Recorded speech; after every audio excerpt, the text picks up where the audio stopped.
AM 1100 The Flag, WZFG. It is Tuesday at 8:05, 8:06. And I love this time of the week because we get to visit with somebody, one of the movers and shakers in our community. We talk about the makers and the takers. We're talking to the makers here every Tuesday morning here in the 8 o'clock hour on the Need to Know Morning Show. This is the CEO Spotlight. It's brought to you by Vaaler Insurance. When it comes to protecting your business, nobody beats Vaaler.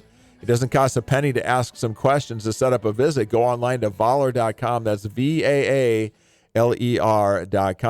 Today in the CEO Spotlight, we are pleased to welcome to the studios Miss Cindy Gillund.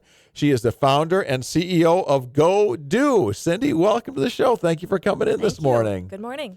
So tell us about the GoDo product that you have. Right. What is this? Great. It's an app, and it's very base. It's just basically bringing together information about things to do, whether it's events, everyday things to do that are always there, like zoos, museums, things like that, or restaurants, bars, coffee shops, and all of that. But what we're trying to do, and what it really is about bringing together all people in the community so that we can help people find what they need to do.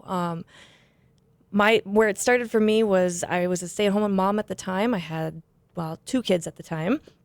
Now I have 3. Okay. And so it was, oh my gosh, now they're getting older. They need to do something. They need to get out of this house. Yes. And so it does was, Mama, right? Right, Yeah. right. We need to move a little Yes. bit and find what our interests are. And, what are these kids going to be interested in? And how do you explore them or explore the city and figure out what it is that they're interested in?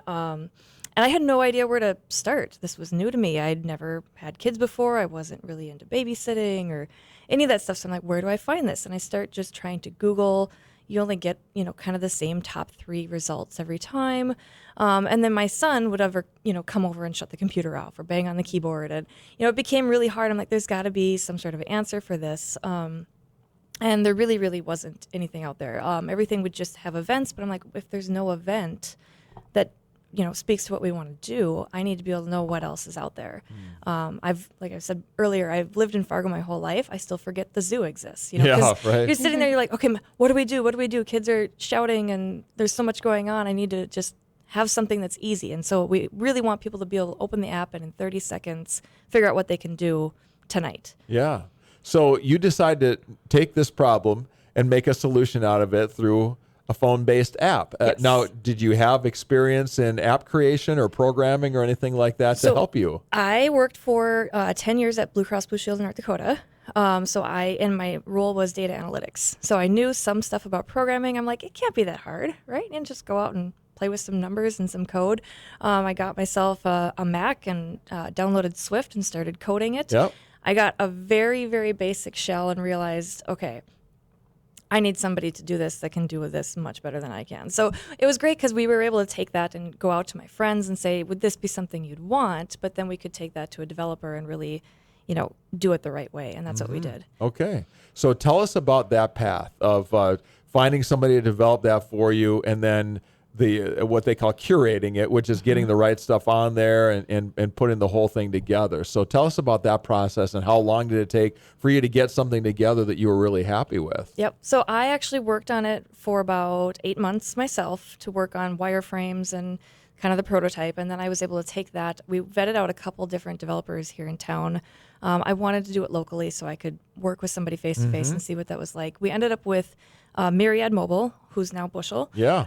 They were phenomenal. They went through a really intense discovery phase, and I tell this story all the time that I actually went home that first day and just cried because I was like, what am I doing? They're very, very good about making sure that if you're building an app, you know how you're differentiating from everybody else. I told them that story, and they were just mortified that they made me cry. I'm like, no, it was perfect.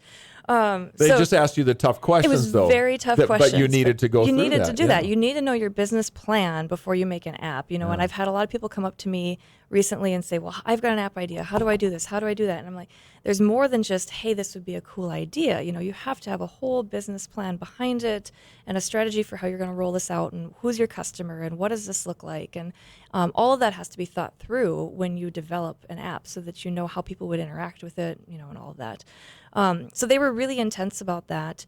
And it was phenomenal because what we came out of that was a really short development period and a really great product. So from the time that I first met with Myriad to the time that we released was about 2 to 3 months. So it's Okay. really fast. That is fast. I Yeah. thought you were going to say maybe a year. No. Okay. So I went in with a really focused idea. They helped really hone that. And then we were out January of 2018 Okay. with our first product. So is this for you? Is this a job? Is this a hobby? What is it? Both. Yeah. It's life. No, just I know that feeling. I Yes. am actually a divorced mom, and so I have 3 kids. And so to do that, I also have my full-time job still at Blue Cross, and then I do this as well. And I have a team of a couple people that help me, especially now this year we've gone and released our version 2, and so we are in more cities than just Fargo. Okay. So in those other cities, we do have people. Now, I working have a there. question on your app. You said you're focused on kids stuff, what you can get the kids to do. But what if I've got relatives coming into town and they don't have kids, and I want to know what else is going on? What are the cool breweries and Yep. things like that? Do you cover adult things to do too? Yes, or is this just for because kids? That's the important part. When you have kids, you're also an adult. And so sometimes you True. want to get away from your kids. And so we want to make sure. So we did have the target audience initially was moms, so age 25 to 45. But moms in that age range have a lot of various needs. They want to go out with their friends. They want to go out with their husbands or boyfriends or whatever. They want to take their kids out. They have family coming to town. So there's a whole lot of various roles that we have to appeal to. So for us, when we had a target audience in mind, it was more about how does the app look and work. But the information that goes into it really suits all the various roles that people in that target market have. Are you hoping that this can be a revenue generator where it could maybe someday be your full-time Yes. vocation? That would be great, wouldn't it? Yeah. It would be great. But the really thing is we're really trying to work with communities. So a lot of times we work with nonprofits and smaller businesses and try to make it work for them because really, really, high advanced marketing is a little bit out of scope for some of these smaller businesses, but it doesn't mean that they're not offering great services Right. and great things to do in the community. So what we're trying to do is just get a wealth of information together. We are changing our scope a little bit as we've gone outside of Fargo, and we're working with chambers and business associations, and they're actually becoming our customers so that all of their members are in the app automatically, and so then the chamber just kind of adds a small fee to their membership. And so we're looking at maybe coming back to Fargo and doing it that way because it gets us a bigger base Yeah. of stuff in there, and then we just kind of have a couple upcharges for if they want to do some extra stuff, and then businesses that aren't part of those associations just pay a little bit more. Okay. So that's kind of a member benefit for those associations, and it's been a really great thing because what we're really trying to do is a community thing to help out the community.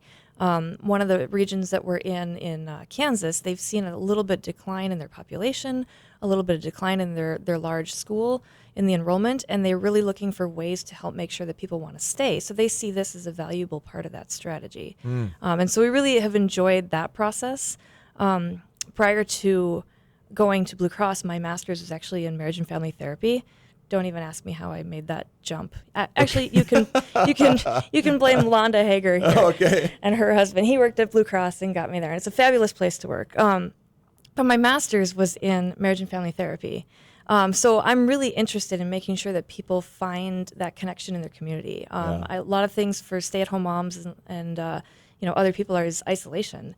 And wanting to make sure that their interests and what they want to do is reflected in the community. And they don't know that if they can't access that information. Right. So to me, it's really valuable to help people get connected to the community that they live in.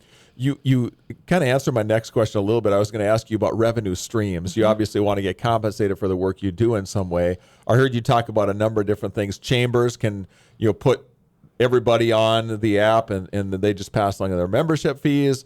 People that aren't part of it but want to go kind of a la carte with you, they can get in, and there's some upcharges as well. What other kind of ways can you generate revenue from what you're doing? So we don't do advertisements within it. So it's just the business listings. We want it to be clean and simple for people to come in there. So all of the revenue comes from businesses paying to put their stuff in there. Okay. In Fargo, pretty much it's been just individual businesses putting their stuff in there. And like I said, as we've gone to other communities, we realize that those organizations are really involved in key missions in their community, and so we feel like that's been a better alignment. Okay. So we might talk to other business associations here in Fargo and see if there's there's ways to do that.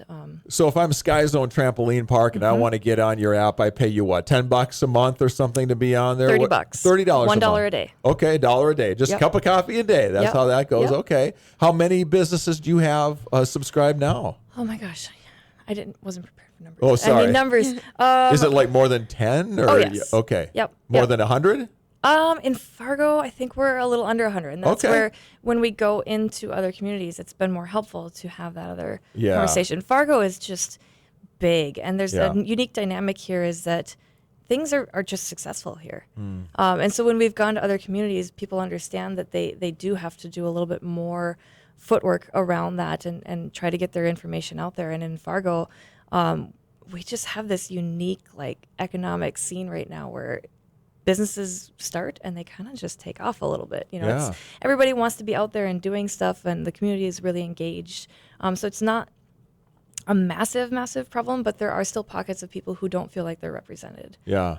And one of the big things is arts in Fargo, and how Yes. do we make sure that everybody knows when a Bison football game is. I love Bison football, but there's a lot of cool things out there for kids and adults to get involved in, art and other things like that, and we want to make sure that those are elevated as well. Very cool. How many cities are you in now besides Fargo? Well, we've got about 3, and then we have 5 more on the map that we're having conversations with. Okay. We want to be very strategic about when we enter a community, because you don't want to just say we're here, Yeah. and all of a sudden you've only got 3 things on Right, the app. And, right. You really only get one shot at every community, so That's we right. we take it slow and then make sure that we Okay. do it right. Employee count, you're one employee? Is it you, or do you have anybody else? We have 3. Okay, 3 people. Yes, that's the beauty of a startup, right? There you go. So I know all about marketing and graphic design and all the things I never thought I wanted to know about. Yes. What's your vision? Do you have a certain number of cities you'd like to be in someday? We're or- really trying to focus on Fargo sized, a little bit smaller. We've got some communication going on with the lakes area and things like that, so that, we can get some interest. If you're in Fargo, you know what's going on in the lakes area and vice versa. So we're really trying to stick with sort of that Midwest channel of, mid-sized to smaller communities, because there's just not a lot out there to help Yeah. them showcase what they need to do. Certainly there's Facebook and things like that, but there's challenges with Yeah. that in terms of algorithms and all that. I smile because I could talk for a long time I about bet. that. Yeah, it sounds like it is. Is the app free, or do you pay for The app is free. Okay, so it's the always user- going to be free for Okay. users. Yep, we feel like that information should always be free to people. Very So- good. Before we let you go, anything else you want to let us know about that we haven't talked to you about today? Any last thoughts on what you're doing before we let you go today? I don't know. It's super fun. I enjoy every bit of it, and every time I go out and I talk to a business owner or a nonprofit or a community leader, I learn something new every time that informs what we do, and that part just excites me. Very good. Well, we wish you all the best. Good for Thank you. you. What a fun deal. And you've got a bunch of businesses on already and starting to go. So you put in all the hard work, and I'm sure there's a lot of hard work left, but Absolutely. starting to see some of the fruits of all that. So good luck to you. We're cheering you on, Cindy. Great. All the best. Thank you. Go, do. Go, Do. Come on. Get out of you go. here. That's right. Cindy Gillund, founder and the CEO of the GoDo app. The CEO Spotlight is brought to you by Vaaler Insurance. When it comes to protecting your business, nobody beats Vaaler. Their insurance people provide experience, longevity,